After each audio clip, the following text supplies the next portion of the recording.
I didn't want to hurt the guy. Okay. I just wanted to screw him up a little. This is Robert Thomas in court. A lot of people want to know more about who this 95-year-old man is.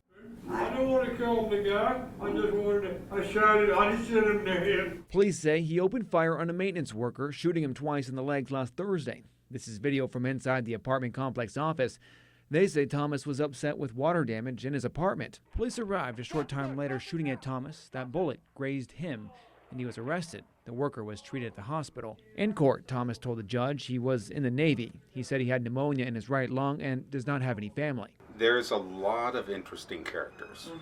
He was one. Today, we caught up with a neighbor. He did not want to show his face on camera. He described Thomas as a mysterious man. He didn't talk to anybody. He would tip his hat.